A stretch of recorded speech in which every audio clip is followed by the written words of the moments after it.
Happy New Year, NFL fans. It is the start of a new league year, and it's freezing frenzy. And with everything that's going on in the world that we are not going to talk about, we're going to talk about nothing but football. NFL's back. We'll talk about a little college, but it's crazy frenzy. We've all been glued to NFL Network, so we're going to jump right into it because there's hundreds of signings have happened, and we're not going to jump into everything. Obviously, we can't. Too much to get into. We're not going to try to talk for 2 hours, but we all can rant for hours on end, like I am currently doing. So we're going to jump right into it, and I'll shut up and get some of y'all opinions so you can rant, and I can tell you to shut up. All right. So one of the biggest stories, obviously, was Tom Brady leaving the Patriots and heading to the Bucs, Tampa Bay. Uh, I know it's more of like a kind of like a year-to-year contract. All we know is he's getting $30 million this year with the Bucs. So we'll go around, see what you guys are thinking about it. Was it a good deal? Was it a bad deal? Should he have went there? Because everybody was talking about the Chargers make that final push, and ultimately he ended up going to the Bucs. So we'll also discuss that as well. Do you believe that he should have went to the Bucs or the Chargers? So, Ciuz, we'll start off with you. We'll see what you think about it, and we'll go around the room. I think it's a good move for him. And I know you said the Chargers made a final push, but the Chargers had already ruled themselves out of the running. Like they backed off eventually. I mean, hey man, this guy got 6 Super Bowl rings, maybe a few questionable ones, but he's never really had a big payday like that. So I mean, he wanted to leave New England and get a payday. I respect him for that. And you know what? That Buccaneers team is very well equipped on offense. They're going to keep him upright, and he's got a lot of weapons at the receiver position at his disposal. So I actually like the move for him, and I'm glad he's out of my division. So that's always an added bonus. Steve, what are you thinking? Abboud, you go last. For him, it's a very good move.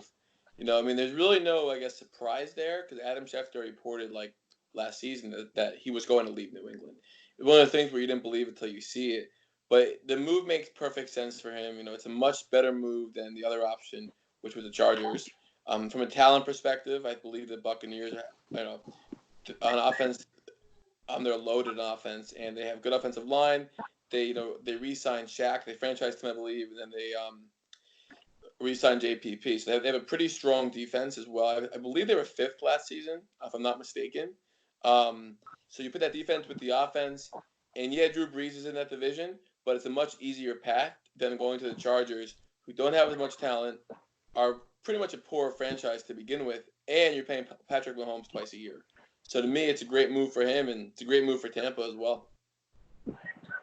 Abboud, what do you think?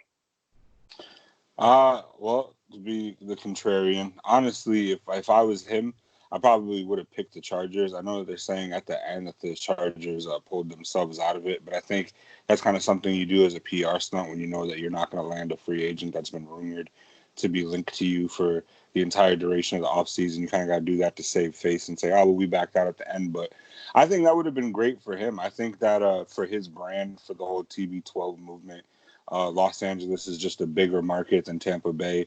I think that they have great offensive weapons in Keenan Allen and Mike Williams, and they just franchise tagged Hunter Henry. And I know Melvin Gordon's not coming back. They still got Austin Eckler.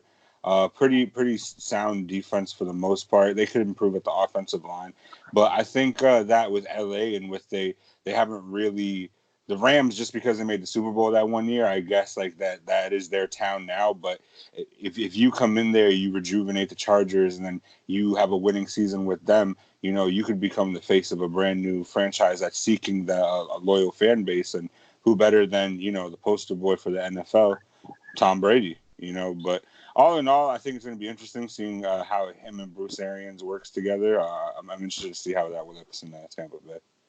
also, family had a lot to do in his decision as well. Obviously, moving to the West Coast is a big thing. Right, I heard that they want to be East Coast. Yeah, it's a time switch. It's moving across the country. You just move a little bit further down south.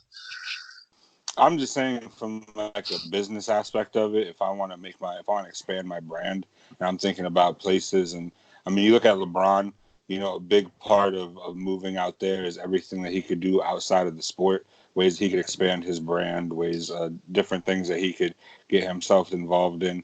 And I think with this whole TB12 move, I think he does want to get into like some sort of like content production or something. Where better else to get I mean, involved in that than Los Angeles? yeah, that's the biggest, but he moved into one of the three biggest like areas for that kind of stuff, like Florida, New York, and California, all the three biggest areas for all those kinds of opportunities. Yeah, Also, but I think bringing the Tampa Bay Buccaneers further along in the playoffs, even potentially a Super Bowl, because he's Tom Brady, would be bigger than bringing the Chargers there, in my Definitely, opinion. definitely. Florida is not known for its fans, but LA, outside of the Lakers and maybe the Dodgers, it's a very fickle fan base. What earlier we were talking. I mean, it's one of those things where I know Tampa doesn't have a huge fan base either, but it just was a more logical move. And the thing with the brand, you could be located anywhere, and with social media today and with the power of the internet, you can kind of build your brand, not being in LA. so if everybody's done, we're gonna move on to. We're gonna stick with the quarterbacks. We're gonna go into the biggest news probably of today. One of the biggest stories with Nick Foles being traded from the Jaguars after one season to the Chicago Bears for a fourth round compensatory pick, and I believe it is this year's draft. Yeah, obviously, because you can't even tell next year. It's stupid. Yeah. So I'll give you guys my piece real quick, and then I'll open it up and everything. I'll even let Abboud go first this time for a second, because I'm gonna go first. All right, cool. All right, bet. So just my whole thing on this is like, I get that Trubisky seems like he's. I don't think Trubisky's the guy in Chicago, but I also see that it's just, to me, if the Bears are going to take on that whole contract, it just doesn't seem like a great move to get Foles. Like, again, Foles hasn't had really any success outside of the Eagles, in my opinion. Maybe you guys think something differently. I don't see that. I don't think he's had much of a success out anywhere else. And for them to take on that contract, and I understand they're supposed to be bringing him in to push Trubisky to make Trubisky better, or possibly if Trubisky still continues to play like crap, or just be inconsistent, to eventually take over as the starter. And I guess you can see that he is more of a game manager, and he can keep them in a game. Because I mean, to me, it just seems kind of bad that Trubisky he's had weapons. He had John Robinson, he's had Drake Cohen, he's had Jordan Howard, he's had solid pieces around him, and he can't really seem to get anywhere else. So, I mean, I get what they're trying to do, but I mean, I guess I wouldn't have brought in Foles, I guess, at this point, for that, especially for that amount of money. It's almost like you have to play Foles at this point. But, that's just my opinion on it. But like I promised, you can go get your opinions on it. What do you think about the whole situation? I mean, to be perfectly honest with you, I've heard so many different quarterbacks linked to the Chicago Bears. I heard Cam Newton, Derek Carr. I even heard Andy Dalton at some point. And then to see that they traded for Nick Foles, we talk about him all the time. Outside of his career in Philadelphia, really hasn't seen too much success. And outside of those two playoff runs, the year that they won the Super Bowl and the following year, doesn't really bring too much playoff experience. Obviously, Super Bowl MVP and all, and that's not to be said lightly, but to see him do it somewhere else, I think the biggest part of it for the Bears was that you looked at what you were getting for the value for essentially a fourth-round pick. You were getting Nick Foles. If you felt like you were a team that, we're built to compete right now, we just need a quarterback that's actually serviceable. Because, I mean, look at how high they drafted Mitchell Trubisky, and look at how inconsistent he is. And that's putting it lightly. He's probably the most inconsistent quarterback. And if he's either there to, like you said, to kind of give some wisdom, some knowledge to Trubisky, or to eventually take his job, I don't know how he's going to do in Chicago, but you could definitely see that they're trying to change things up. Definitely. Yeah. Cruz, what are your thoughts on the whole situation? What do you think? Your mic's muted. You hear me now? Yeah. So I agree with your point that Trubisky isn't the guy in Chicago, but at the same time, I don't think Nick Foles is going to be the guy to take the job from him. Outside of Philly, the guy really hasn't done much. He's honestly shit the bed outside of Philly. I mean, I knew it was going to be either Andy Dalton or Nick Foles because that's been reported since early free agency that that's who the Bears are going to try to go after. But to me, it makes no sense. I mean, I guess you didn't really give up much. You gave up a compensatory fourth round pick. So at the end of the day, you didn't give up much, but you're just it's a stupid move on my part. Like in my opinion, I just don't agree with it. Dalton would have made more sense. Like Dalton actually probably could have taken the job from Trubisky, but Nick Foles to me, maybe they're trying to light a fire under Trubisky's ass. I just don't think Nick Foles is going to be the guy that takes the job from him. Right. Steve, what do you think? I think, for both sides, it's not a great trade. I mean, one thing we haven't talked about was Jacksonville. I mean, to them, I actually don't see the purpose of the trade. Nick Foles isn't good. I mean, I completely agree.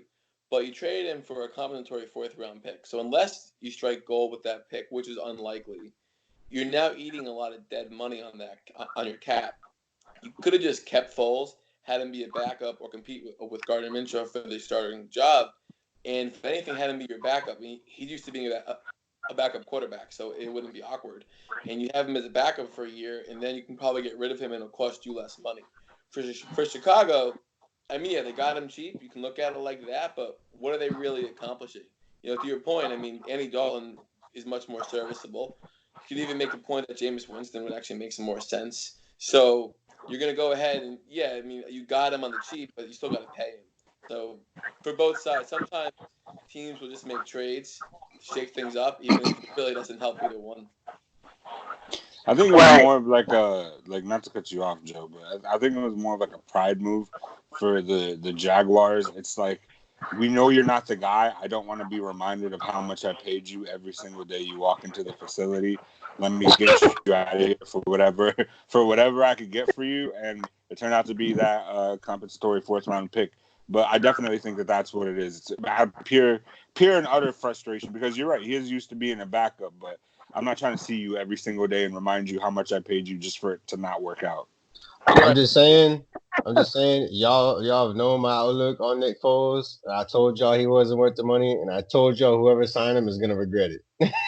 Oh, 100%. But you look at it, the dead money is like what, 13 million on the cap. So It's actually that would just remind me every day. 18.25, I think, is what I read. Right, 18 million in dead cap. So you're gonna see that dead money and be like, all right, yeah, I don't have to see him in the facility every day, but I have to be reminded that I'm paying that for nothing. It's a parting gift. Like I said, it's a pride move. It's not fiscally smart, but you're not coming here every single day. Like, that's not happening. So we'll stick with the quarterback. But so we mentioned Dalton.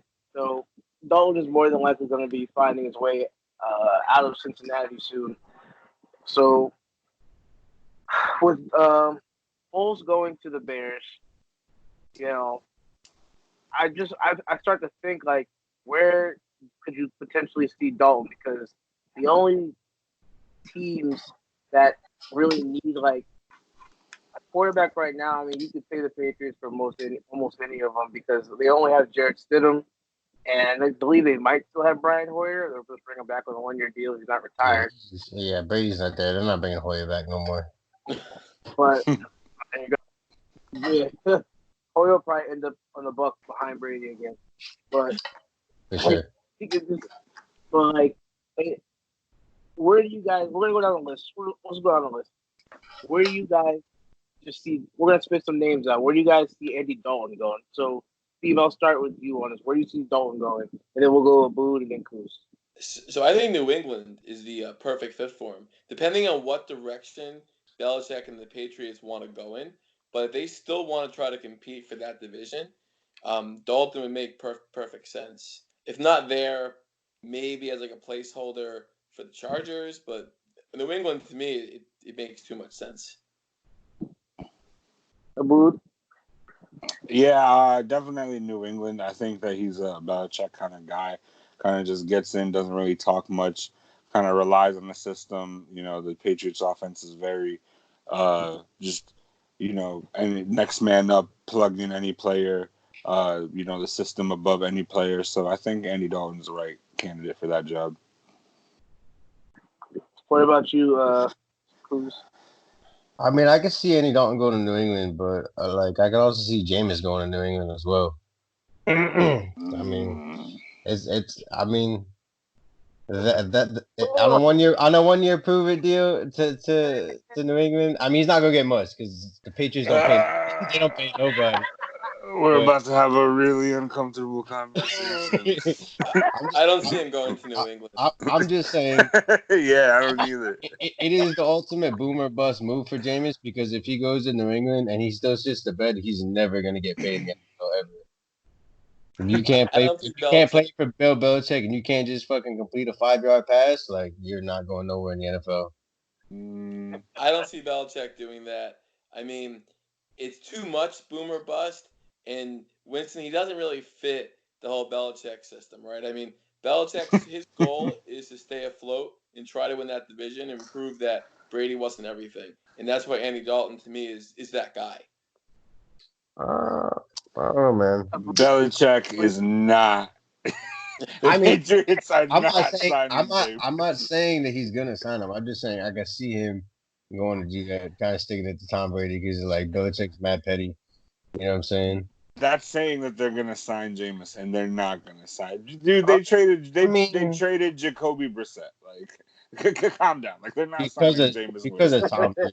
Because of Tom Brady. Just because of their philosophy, just how their organization operates. No. Let's be real here. They traded Jacoby Brissett because Tom Brady was getting a little worried that Brissett could push him for his job. Asian. Patriots don't like any players with a personality. They want somebody that's gonna just like Tom Brady, somebody that's gonna conform and somebody that's gonna just bite into the system and just like Tom Brady pushed out Jimmy G. Well, we all know what that was, but that's why he tried to take his job in San Francisco.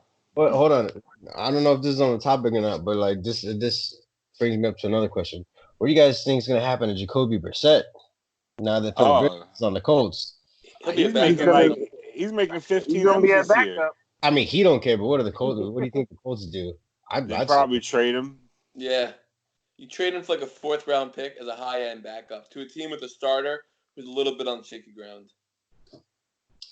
I could see. Honestly, I thought Jacoby was going to go to Chicago. I'd rather have him than have Nick Foles if I was Chicago. I really would have too. He's still young, and he actually has like some potential. I think he's only like 27 years old. Yeah. You ready? Making 15 mil this year. Jacoby goes back to England. That's what Belichick won. What? Jacoby goes back to New England. It's not gonna happen. I think you would like that. Why not? That wouldn't be as far-fetched as you think. Yeah, actually, it could be available for a late pick.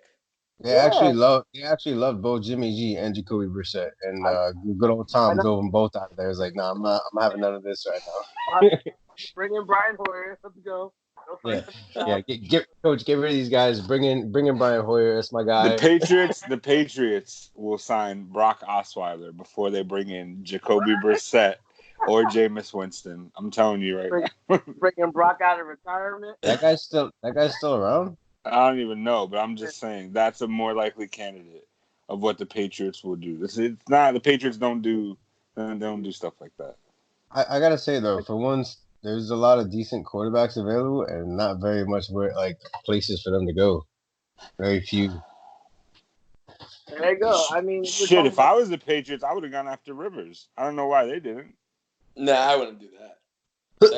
Why? You want an older quarterback that's going to pick up your offense right away? I mean, technically, he's younger. You just said you want somebody that's He's gonna. younger by 5 years than Brady, so Remember, Abboud, you just said you want somebody that's gonna conform to the system of the Patriots. And it's Philip not Rivers Rivers. probably that's not Philip Rivers. Philip Rivers and his 10 kids. He doesn't even curse, Joe. The dude he doesn't doesn't. even He he doesn't doesn't. even curse when he talks shit to you. What He does that doesn't. mean? What But does it's that almost That's worse. He's almost that talking means more shit to you because he's not cursing. mean? him and Philip- Bill in a film room together would have been legendary. You could I would have been dying. one dude's mumbling, the other dude's yelling, but not even cursing. Philip Rivers doesn't have to curse to talk about your mother, all right? You don't have to curse. All right. All right. So you don't have Jameis going to the Patriots, clearly. Where do you see a fit for Jameis? Abboud, good. I could see him going to San Diego, honestly, just because it's like, who else are they gonna go after at this point? And Nobody. They're gonna keep Tyrod and then draft a quarterback at 6. that's terrible. Tyrod is made of glass. This dude is like one shot away from. This dude cannot stay healthy for the life of him. That's what Yeah. That's what they said. They said that the Yeah, no, Chargers they're not going after nobody. They're sticking with Tyrod and they're gonna draft a quarterback. That's disgusting. I don't like that. Now, what if the Chargers tank this year and then take Trevor Lawrence next year? Good luck. It's a new team, new city. Gotta get a face. Honestly, Yeah. man, who knows?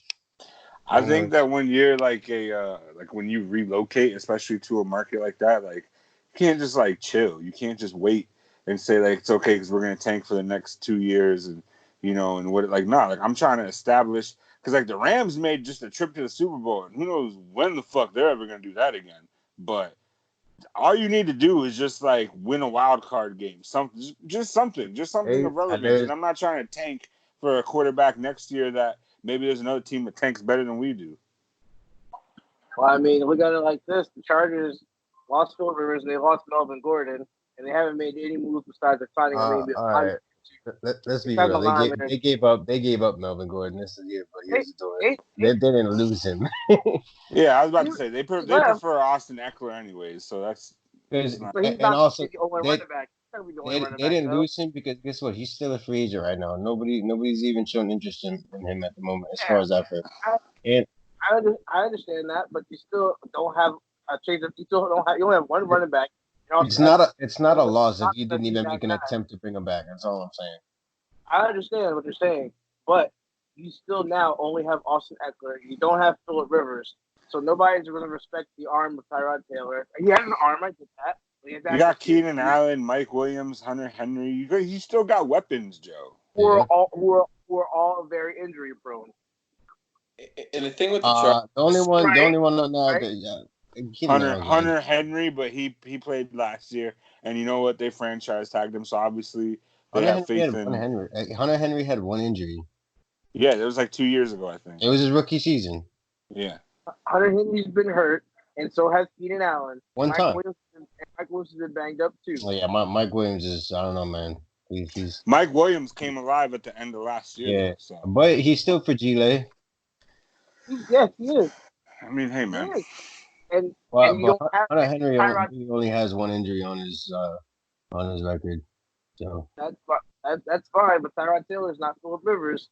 Ain't nobody saying he's Philip Rivers, but you got those kind of weapons, like yo. You don't need him to be Philip Rivers. You just need him to stay healthy and manage the game. But he's shown that he could be fragile too. Steve, I'm sorry, you have something to say. We keep talking over. I was going to say with the Chargers, I mean, it's really what direction do they want to go in? Because I see your point, Abboud, about you're in a new market, you want to establish yourselves. But as we've seen in other sports, when teams try to do that and make short-sighted moves, they can come back and really regret it. So you also have to kind of be smart with it. If they want to take their weapons and try to win, then maybe you go after a guy like Andy Dalton, or maybe take a flyer on a Cam Newton, or maybe Jameis Winston can make some sense. But I don't think Winston makes a lot of sense there. But at the same time, I think what you guys were saying earlier, I think that sticking with Tyrod and taking a quarterback is the way to go. They had that franchise quarterback for so many years, and their best move is to go try to get that again. and then around that young talent, if they can reload in a year or two, and then try to really take over the LA market, is probably the better strategy. All right, yeah, I definitely, I get that. I understand that. Again, Tyrod has to one so he can stay healthy, but at the same time, like he's not the guy. Whether they're gonna go with a quarterback this year, which I think they honestly probably will. I don't know if it'll be Herbert or Tua. I don't know what it's gonna be. Whether it's gonna be one of them or like, again, they could always take a tackle, a left tackle, try to get a franchise left tackle, and then next year they can go in and try to. I don't know. I go to Abboud saying you're moving to a new market. You don't want to go off and try and just tank in the new market. But I mean, when you look at all those other teams that are ahead of them this year, like the Giants don't need a quarterback. The Lions might need a quarterback soon. We all assume the Bengals are going to get Burrow. We all assume that the Redskins are going to keep Haskins. So I mean, even if they if they had a top 4 to 5 pick next year, there's not too many teams that I see over them that would do worse than them that might need a quarterback. I mean, like you think of teams that might need quarterbacks from teams that are doing better. Like I mean, you're going to have your Breeze and your Aaron Rodgers and all of them. So you're not going to. I don't necessarily see the Saints going 1-15 and having like the first pick in the draft. So it's like your teams that are going. That will never happen as long as Breeze is the quarterback. He literally would not let that happen. As long as Sean Payton is the head coach as well. Right. And that's what I'm saying. So those teams that need the franchise quarterbacks for the future are also those teams that go deeper in the playoffs. Is what I'm saying. So next year, if you're going to have a Trevor Lawrence and Justin Fields and they're your number 1 and 2 quarterback coming out, you're not going to see the Packers and the Saints and all those teams in the top 10 in the draft or top 5 in the draft. They don't, because they do well. It's not, you know what I'm saying? Like if they do so well, they're not going to be in that position. So even if you are the Chargers, if you rock for Tyrod with the year, and then you go in next year, I don't think Tyrod's going to lead them to a divisional 9-7-10-6 season unless he overachieves. Hear me out, though. Hear me out, right? So the Chargers are sticking with Tyrod Taylor as quarterback. You know they're taking a quarterback with their pick. They're getting either Tua or Herbert. More than likely. So do you think that they're sticking with Tyrod knowing that, hey, man, this guy made a glass, he could go down and a young guy could just step in right away and like we don't even have to, it's just a smooth transition. Let the situation play itself out. I think it's honestly going to be like another Brown situation where he's going to come in, he's going to play 1 or 2 games, and then he's going to end up doing poorly in the first half of a game, and the crowd's going to start chanting for whatever rookie quarterback it is. And that quarterback's going to go in, they're going to show out, and then they're going to in order for the crowd to chant to put the new quarterback in, you got to actually have fans. Well, I'm not a Charger fan, so I can't say anything. I'm just saying. I can't put. Don't get shy now, bro. We literally just had this conversation the other night. The people who go to Chargers games, they're just people who like to watch good football. They're just, I like to watch a good football game. Those are the people who go to Chargers games. Well, we were talking to teams who go there. They were playing like the Eagles and the Chiefs, and the majority of fans were Eagle fans and Chiefs. Yeah. I remember they're either opposing team fans or they're just people that just like to watch good football. Well, we were talking about it earlier, and we were talking about like how like LA outside of, I mean, even Lakers games, as loyal as their fans are, it's like their games are like the pregame before going out, because even if you play a primetime game at like 8:00 on the East Coast, it's 5 p.m. in California. So you go to a game for 2.5, 3 hours, whatever the case is, you're going out afterwards. So that's why it's just something to do while you're in the city. That's why it's so hard for them to develop such a loyal fan base. Right. So we have 2 other quarterbacks that I wanted to talk about before we move on. But so taking with the quarterbacks again, I'll throw out the next name, Cam Newton. Where I know we already talked about we could possibly see him on the Bears, the Chargers. So just real quick, I'll go around. You just spit out a team and we'll move on. So Abboud, where do you think you see Cam going? I don't know, man. Honestly, just because of his health, I don't know who's going to want to take a gamble on him. If like I said, if it was a low risk, low reward situation, but I didn't have to give up much, I might be interested in it. I don't know what team that is, certainly, but he's the only one out of that whole list that I would be questionable about pursuing, just because of how often he misses playing. But yeah, I man, I don't know. I'm gonna keep close attention to this. Ciuz. I don't think anybody's gonna trade for him, and ultimately, I think the Panthers are just gonna cut him. And at that point, I think he's just like whoever signs him he's just gonna be able to compete for a starting job. It's not gonna be nothing's gonna be handed to him. Steve. Yeah, it's going to be somewhere with a a starter who's on shaky ground, kind of like a backup with a chance to start. One team I'm just thinking of. It sounds kind of crazy, depending on who they draft. Obviously, could be Miami. Now, that's assuming if they don't take a quarterback, and I expect them to take a quarterback. But if they don't, they're making some signings. They're in a division now that looks somewhat open. Take a flyer on it, maybe. I mean that, or maybe the Chargers. Maybe that's what they try to do. It's really hard to say. Okay, so the last thing I actually thought about, I thought it was an interesting situation. I wanted to get you guys' take on it. So No. Hold on. No. Where do you think Cam's going, bud? where do I think Cam's going? I mean, I'm kind of like you guys. It's tough to say. Honestly, I also don't see anybody else trading for him either. I think he's going to get released. I think he's going to do what he's been doing. He's going to be getting his body healthy and everything. And then from there, you might get somebody that's going to want to try to pick him up and take a chance on him. And hopefully you get some type of low risk, high reward situation with him. Off the top of my, the one place I can kind of see that's interesting, I don't want to say, I'm not going to say the Dolphins because I know Steve said the Dolphins. And you know what? I started to say the Bengals, but he got no shot at ever seeing the field unless Burrow got hurt. I don't see him going to the Bengals because I think Burrow will be a starter day one unless they don't want to just throw him into the fire. So it's really tough to stay with Cam. Again, maybe he can handle maybe going to LA and the Chargers. Maybe his energy could match and bring some passion and some fans to the LA fan base. Because I think he definitely did bring a lot of energy to North Carolina and to the Carolina Panthers. And I know the kids love when he used to score a touchdown and hand the football off to the kids. So it's a tough situation. He's another one though. I do not see going to the Patriots. I'm just going to throw that out there. Well, I don't see that happening. Well, I got a question. Do you guys know what are him and Ron Rivera's relationship like? I thought, as far as I knew, it was pretty good. I thought. That's what I never thought. read about it. Because honestly, if what Kuz says happens, if no team ends up trading for him, he ends up getting cut. You got to remember, this dude's a former MVP. So if I'm Ron Rivera, I have a good relationship with Cam Newton. I may bring him in as like a mentor type of position for a Dwayne Haskins or a young quarterback that you're grooming, kind of. Because Dwayne Haskins, dude was taking selfies in the middle of a game before it was even decided last year. So definitely, if you bring in somebody, former MVP, played in the Super Bowl, kind of help him sculpt it, I think that might be the next role if it's not actually playing.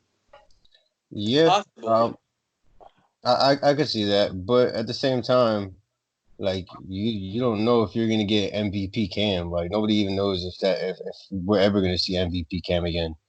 He just between the foot injury and the shoulder and just last year he's just been like riddled with injuries. Unfortunate, and it sucks. It's because they didn't really like protect him early on in his career. Up until like right before that Super Bowl, like he didn't have they were not protecting him at all. Yeah, I'm not saying you're going to get MVP production out of him, but just his experience, knowledge that he's gained in his years. I would want somebody like that in my locker room, kind of talking to my young quarterback. For sure, especially somebody who can throw the ball and somebody who can run it as well. Because Haskins can do both. He's more of a pocket passer in my opinion, but he can do both. Yeah, he's just a little immature, Haskins, but the talent is there. No, definitely. You guys said that obviously he's not going to go to New England, but you know something? That could be a very strange dark horse because Bill Belichick has a thing for getting people on the cheap for their upside. I get it; it's unlikely, it's not going to happen, but It would be a very Bill Belichick thing to do. You guys want to know a dark horse that's in my mind that he can go to? Just knowing about what happened last season, I could see him if he's being released. I could see him going to the Saints because just knowing that the Drew Brees is up there in age. Drew Brees did get hurt last year, and he missed. I think it was 5 or 6 games, or 5.5 games really. But and it was very critical that they had somebody the caliber of Teddy Bridgewater behind him to keep. I think he won all the games that he started in the place of Drew Brees, if I'm not mistaken. Yeah, Yeah. But 5-0. that was very important to them to have a caliber like that. So I mean, if you have a backup in Cam Newton, maybe he could take over when Breeze is gone. Maybe he proved himself that he still got it. He could take over when Breeze is gone. I don't know what that would do to Taysom Hill, but That actually makes a lot of sense because to Joe's point earlier, these good teams, they don't draft high. It's not like the Saints are going to be picking 10 next year, bearing some unforeseen circumstances. So having a guy like Cam there, that actually, the more I think about it, I think you may be onto something with that. That seems very practical and logical. So the last situation I want to talk about before we went off on that was very interesting. That was a good debate. I like that. Last thing I want to talk about was the whole situation with the Raiders. So they signed Mariota, and I know Mayock and Gruden were both very high on Mariota. They both loved him coming out, and now they have Derek Carr and Mariota. And do you guys think it's going to be another situation like Titans, like Mariota just kind of sits behind them, or he's using like certain sets or play calling, or do you think he's going to come in and push Carr for a starting job, or do you think Carr's going to get traded now? What do you guys takes on that? So, we'll start with you on that one. I don't think it's a secret that Gruden and Carr don't have the best relationship. I think that he's been trying to get a new quarterback since he's gotten there. Yeah. I really don't understand the acquisition of Marcus Mariota, especially since dude just lost his job to Ryan Tannehill in Tennessee. Maybe, I mean, the league has become a very heavily RPO type of league. So maybe Marcus Mariota and his mobility. So maybe that's, and John Gruden implements a lot of that in his offense. So maybe that's a reason why. But I definitely do think that this is the beginning of Derek Carr's final days in Oakland/Las Vegas. I think he's about to either get released or probably traded, and he's gonna have a new start somewhere else soon. Which honestly he should, because I'm not saying he's like top 10 or 12 quarterbacks in the league, but dude could throw a ball better than a lot of other quarterbacks out here. So I'm trying to see where else he could go. Kuz, what do you think about I think for the simple reason that like John Gruden has been looking to get a different quarterback, that Mariota actually does have a legitimate shot to push Carr for the starting job. Will he overtake Carr? I don't know. I guess obviously it depends on his performance. I don't know. It's a definitely it was a fishy move, but like at the same time, like I get it. Mariota's not a terrible quarterback. I just think in Tennessee he was trying to do too much, like way more than he had to, instead of trying to manage the game. So maybe he learned from that, and he brings that with him over to Las Vegas, and then helps him down his journey. All right. I'll do my take on it real quick, and then Steve, I'll pass to you. Cool. So I'm with you guys on it. I really think it's like just kind of a weird situation that they kind of put themselves in. But again, like you guys said, it's not a secret that John Gruden wanted a different quarterback. He doesn't really want Carr. He wanted Mariota, and I don't see Carr being there too much longer. Again, it's another one of these situations where Carr is young enough that he can probably go behind somebody when he's older quarterback and probably sit behind them for like a year or two and see what happens, I mean, you could probably go down the list of all these older quarterbacks again, like the Saints and Drew Brees, and even like Tom Brady and the Bucks. Because I don't even know who Tom Brady's backup is. So like, Mike Glennon was on the Raiders, so I don't even know. But it's another one of those situations where maybe you could just bring Derek Carr in and have him sit behind one of the older people like Brady or Breeze, or shoot, maybe he goes to like Steelers or something like that, sits behind Roethlisberger, or gives them a better backup just in case Roethlisberger's out. You know, it's another one of the things. It's just a weird year where there's all these quarterbacks that are available and there's really nowhere for them to go. So a lot of them, unfortunately, are going to sit. Some of them, unfortunately, have to sit behind people. I mean, there's always, again, the Patriots option. So the other situation is just kind of weird. But Steve, what's your take on it? So it's kind of weird. I don't think Marcus Mariota is any good of a quarterback. So yeah, I do agree with you guys. The signing of him is definitely potentially signaling the end of Derek Carr. But to me, that's more because John Gruden just does not like Derek Carr. So it's a weird signing because Mariota is not very good, and there's so many other quarterback options out there. You know, if you're the Raiders, like, why wouldn't you have tried for for Andy Dalton again, or even a quarterback? I'd probably rather have Winston than Mariota because I see a lot more upside with Winston than Mariota. I just don't think he's that great. Now Derek Carr, though, where he could end up, I wouldn't be shocked if he starts the year with the Raiders. They could always survey the market and just realize that they won't get anything close to equal value for him, and then just have a QB competition. But a spot to watch out for him going, no one's talking about it, could be New England. It would actually make a lot of sense for them. He's relatively young, relatively quiet guy. He has a pretty good arm. You could probably mold him. I mean, I'm just thinking out loud, but that's something to think about. Right. So, yeah. Again, like you all said, I mean, go ahead. Sir. So just to address why they wouldn't go after Dalton or somebody else. So obviously Mariota is cheaper, and you don't have to give up any draft picks to get him. And also it may not signal the end for Derek Carr because maybe Derek Carr wins a job, and then you have someone like Mariota who can come in and be a serviceable backup. It's last year being a Jets fan proved to me how important the backup quarterback position is. Like at this point, I want to have a second string and a third string. Like that's how bad my year went last year. Oh yeah, I hear that. I definitely hear that. Yeah, I know the Giants were actually looking at Matt Moore. They were trying to bring him in. And Matt Moore, my guy is Alex Moran of the NFL. I like Alex Moran. I'm not gonna lie. That guy was a man. I mean, yeah, that's what I mean. I'll take him over Alex Tenney. I'm not gonna lie to you. I mean, maybe you guys. Can we start on Alex Tanney? I don't know what the point of Alex Tanney even is. I'll take him over Alex Tanney. You guys, I don't know what you're gonna do, but I'll take him over Alex Tanney any day. Like as we're going through talking about a lot of free agents, I've just been constantly just checking Twitter and everything, looking to see more people have been being signed.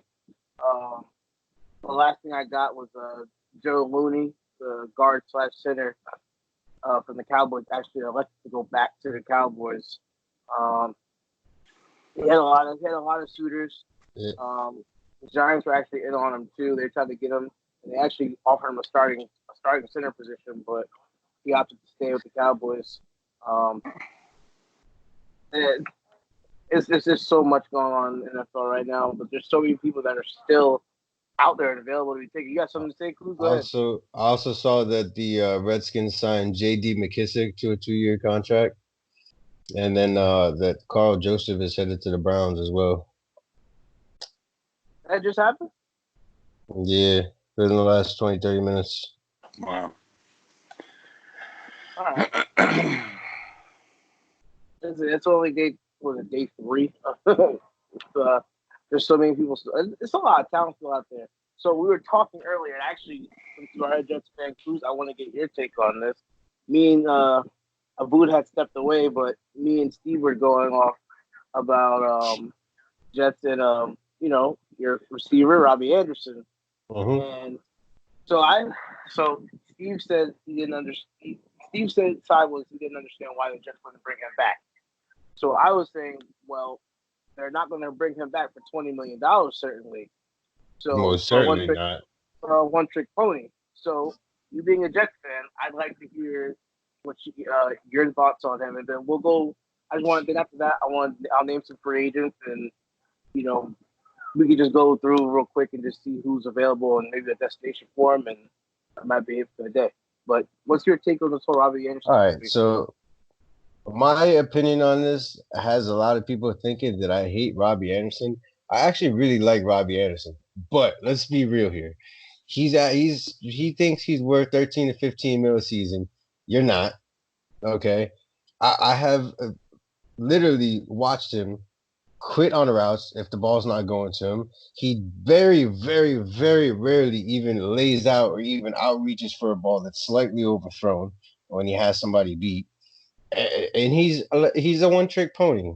Like you're not getting that kind of money being a one-trick pony, especially being a half-ass one-trick pony. Like to me, I have watched too many plays of him quitting on his routes, and to me, that's quitting on your team. Like if the ball's not going to him, he's not doing his route at 100%. He's running it like doing a fat man jog. You know what I'm saying? Or he'll just flat out just stop running because he knows the ball's not going to him. And honestly, you're not going to get paid like that. To me, you don't put out full effort, you don't get a full pay. That's just my outlook on it. But I actually really do like Robbie Anderson. But obviously nobody thinks he's worth that kind of money because I haven't even heard of people about anybody trying to sign him. He's still there. Nobody's even said anything about him. So what would it take? How much do you think it'd be worth to bring him back to the Jets? Like, what would you pay him? Me personally, I probably wouldn't pay him more than $6 million a season, 7 at the max. But according to from what I read, is that the Jets would sign him back in a heartbeat if it was for $10 million a season. You wouldn't. You wouldn't. Would you be okay with that? Or you'd be mad because it's too much? I'd be a little bit of both, to be honest. I'd be okay. Well, we're not paying him fucking 13 to 15 mil, but like I still think we're overpaying him. Right. Yeah, I have really no clue. Again, like I was saying that about him when before we earlier. I was saying that he's just a one-trick pony, and I thought his number was like. Didn't he say he wanted like 20 or something, like 15 to 20? Something like that at the beginning? No, he wanted like 13 to 15 million. And let's be real. Honestly, after looking up DeAndre Hopkins' contract after that trade, DeAndre Hopkins don't even make 13 to 15 mils. What the fuck makes you think you're worth that much? Well, Hopkins is going to get a new contract though, worth a lot. But that's besides the fact. He's not getting paid that much right now, and look what Hopkins been doing his whole career. What the fuck is like Robbie's not even done half that kind of work. No way. Right. I mean, I get that.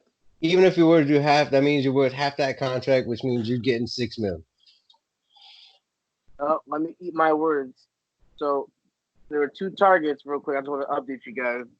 There were 2 targets that I had, and I've been telling you guys that I wanted the Giants to get. One was Joe Looney as their center/guard. I wanted to start center, and the other was Cam Fleming. It was a right tackle. The Giants actually just signed Cam Fleming, the right tackle. So no way, really. Really, that's great. It's great to hear. That it's funny, Joe. That kind of goes back because I was afraid that with all the linebacker signings, they wouldn't be taking Isaiah Simmons out of Georgia. Maybe now that's back in play.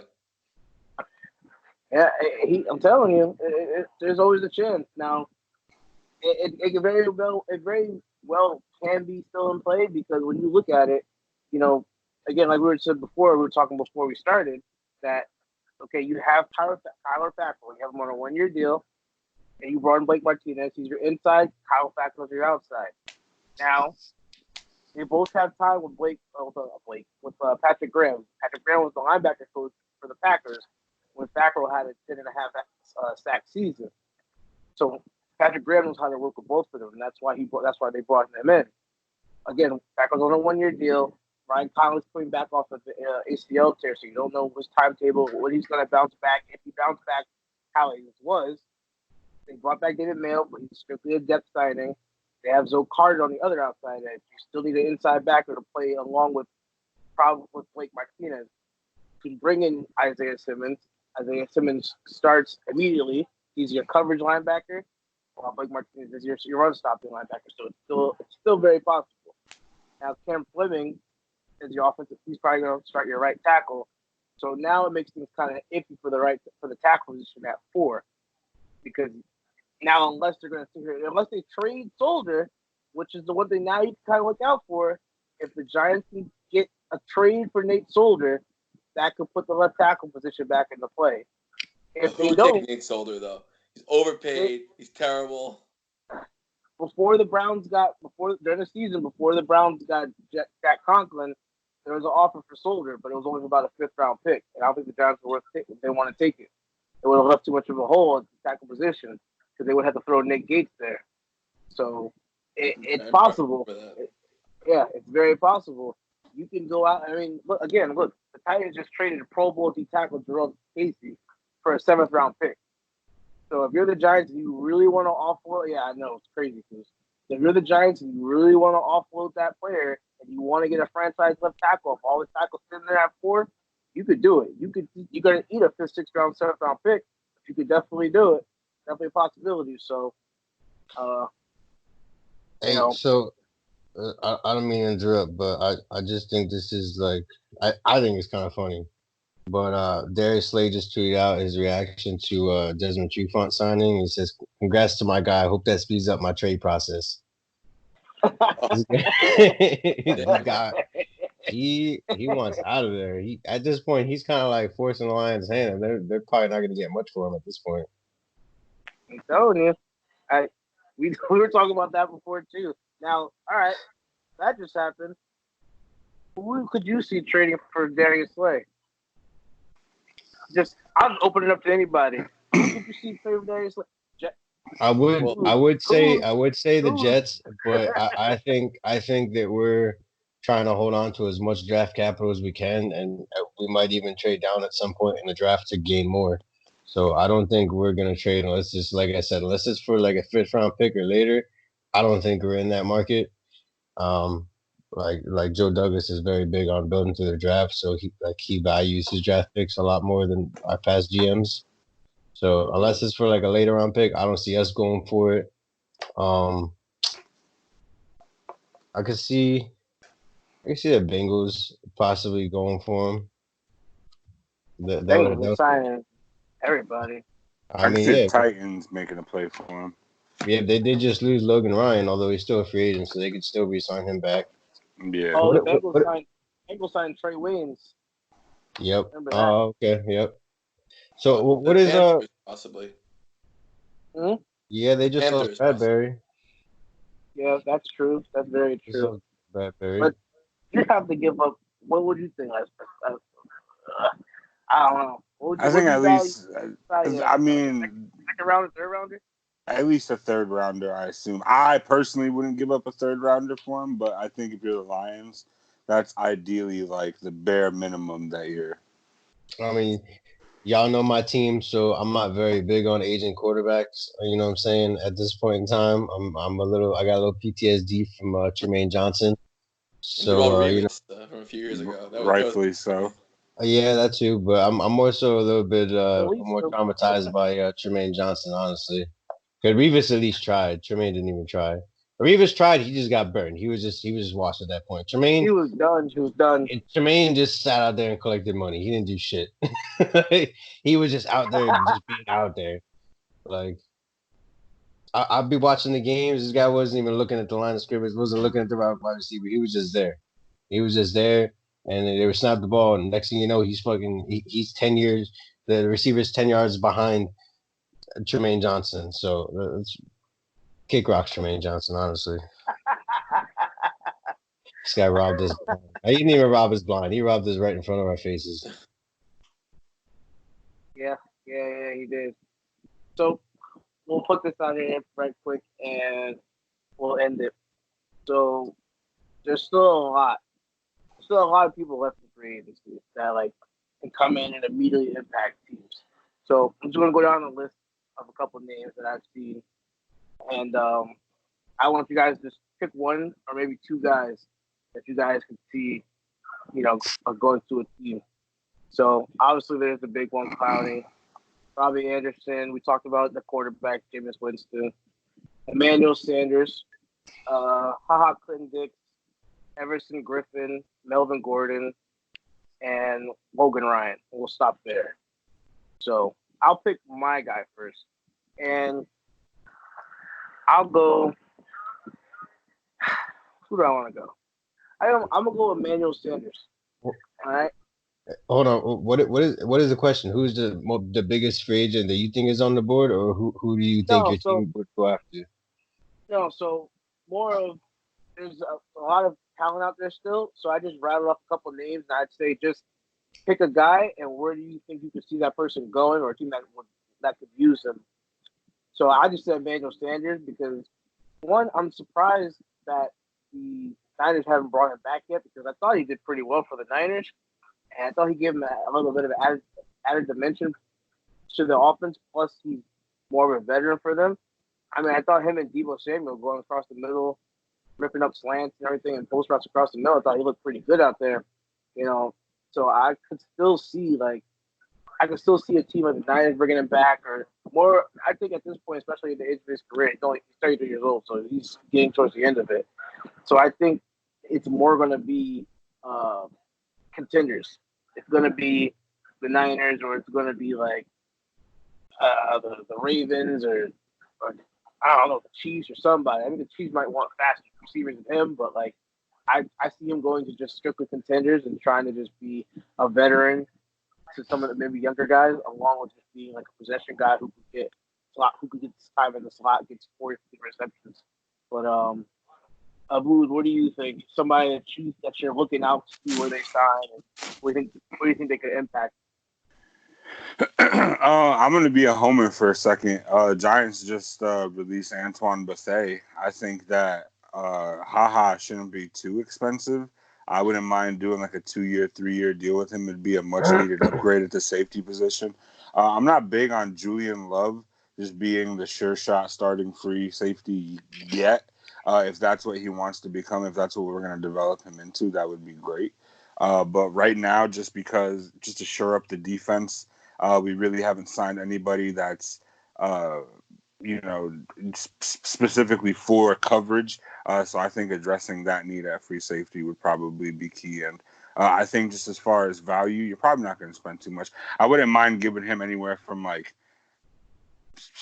18 to 20 for like 3 years. Do a little over $6 million a year for just to see what's up. He's still relatively young. I wouldn't mind. Just so you know that HaHa is a strong safety, and you guys got Jabril Peppers there. Do you think you guys can move Jabril to the free safety if you bring in HaHa? I wouldn't do that. I mean, I might look into it, honestly. I think Jabril is great. He's a great tackler in the open field, but I think HaHa, you bring him down, he could play amongst the linebackers a little bit more than Jabril. Jabril could stay back and focus on coverage. I think I would switch that, honestly. If I just my opinion, I think I would let HaHa do it.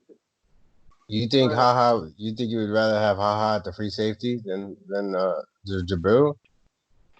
Yeah, I like Jabril down by the line. I liked him as almost liked him as a landing role. But I think you could honestly probably play both of them in both spots. You can probably interchange those guys because they're both like HaHa's like he's good in coverage, but he does his best work down in the box. But he holds his own when you drop him into coverage and play kind of that center field of the defense. I just think it would be a much-needed upgrade over Antoine Bethea, honestly. Antoine Bethea was a terrible signing, and a terrible sign that you knew was going to be a terrible sign the minute it happened. That was the worst part of it. He was brought in to teach Betcher's system. He wanted some of his own personnel from Arizona. Yeah, but teaching is one thing. That's a coach. Teaching on the field when you're way past your prime getting beat is a whole other story. Yep. He's teaching a valuable lesson. You should probably call quits when you know it's time, instead of trying to get that extra money. Well, remember what Joe Judge said. It's not the player's job to do all the teaching. It's the coach's job to coach. So we'll see what happens with that. I mean, but I understand you want to bring in guys from your defensive coordinator in the system, but at the same time, like let's put like kind of like an age cap on this kind of thing. Like the guy's 35 years old. Like let's be more smart about this. Like, and you threw him out there to be a free safety after you signed Curtis Riley. You set him out there and let him start safety, and then when he goes out there and he does terribly, you cut him and your answer is to sign Antoine Bethea to be a free safety. Like, come on now. No, that was Come on. part of all my issues with Gettleman. That's a great example. Steve, who's a guy that you're looking to see get signed, and where do you think? Don't be a homer. Don't be a boomer. No. I mean, well, I'm not totally being a homer. It's Clowney. I mean, Clowney's a huge talent. I get he wants too much money, but I think he's going to go to a team with a young quarterback that can overpay. Basically, and I was talking about with you offline. A big thing in the NFL is when you have a quarterback who's really young and they're solid, you're paying very little for the value of that position. So you have to maximize that window, and you have to go ahead and overpay some people on short-term deals. I mean, that's kind of what the Rams did, and it worked. They actually made the Super Bowl. So I almost maybe see him going to Clowney, maybe going somewhere like Arizona. Arizona, they just got Hopkins. Now in defense, you go for Clowney. It seems kind of crazy, but it's really not because you're paying Murray very little considering his talent and the value of the quarterbacks. That's one guy. Another guy I'm going to stick with Winston. I think a dark horse that we didn't talk about is the Pittsburgh Steelers. I always forget about the Steelers. No, I was thinking about that, but I don't know. It makes a lot of sense, actually, because I was reading something online. Look, Roethlisberger's 38. You don't even know what kind of condition he's going to be in. And this could be his last year. If he takes more hits, gets hurt again, and he's not the same kind of player, he may want to call it quits. And the he should have been called it quits, honestly. He probably should now, I think. I don't know why he's even coming back. But he is for pride and whatever. And you look at the Steelers, they have a really, really good team culture. And Mike Tomlin, in my opinion, is one of the top 5 coaches in the league. And the fact that he actually got them within a game or two of being in the playoffs with what's it called? Oh my God, I'm forgetting his name. The guy of Oklahoma, Mason Rudolph, and then the other guy, I forget his name, but I mean he was terrible. Duck Hodges. Yeah, exactly. Yeah, and he got them that close. And you have an aging quarterback, and that could be a perfect situation for Winston to restart his career. He could even sit for a year or two if it all works out well, and then become a starter. So that's my second one. Honestly, I feel like most any of these quarterbacks that we talked about could go to the Steelers and be the second guy behind Roethlisberger. When Roethlisberger eventually gets hurt, like he does, they could step in and play. I feel like most of all of them are upgrades over Mason Rudolph and Duck Hodges. Will end with you. But who's a guy that you're looking at that you think that you want to see get signed somewhere? I would honestly, personally, like to see the Jets go after either Logan Ryan or Mackenzie Alexander, or actually, like I think Nickel Roby Coleman is also a free agent, if I'm not mistaken. Yeah, he is. I mean, I'm very happy we re-signed Brian Poole, but I still think we need a little bit of cornerback help because that shit was trash last season. Shout out to Greg Williams for stopping the bleeding, but really slowing the bleeding down. But it's slowed. Yeah, it's slowed. It was still bleeding, but it was a slower bleeding. It was a whole lot of bend, very little break, but. Hey, that's all it's called, man. Bend don't break, baby. It's it. But it's been a good first day back, boys. We're gonna have a lot more to discuss.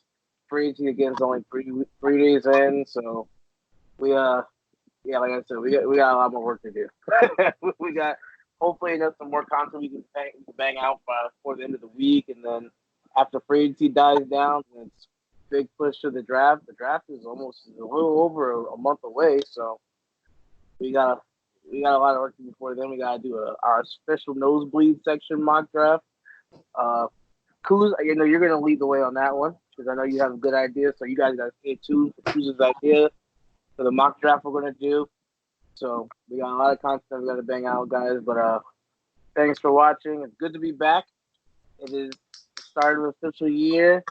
We got a lot more to do, and we hope to see you guys around. But till then, everybody, see y'all later. Everybody, say peace. Thanks for tuning in. Thank you. Peace, everybody. All right.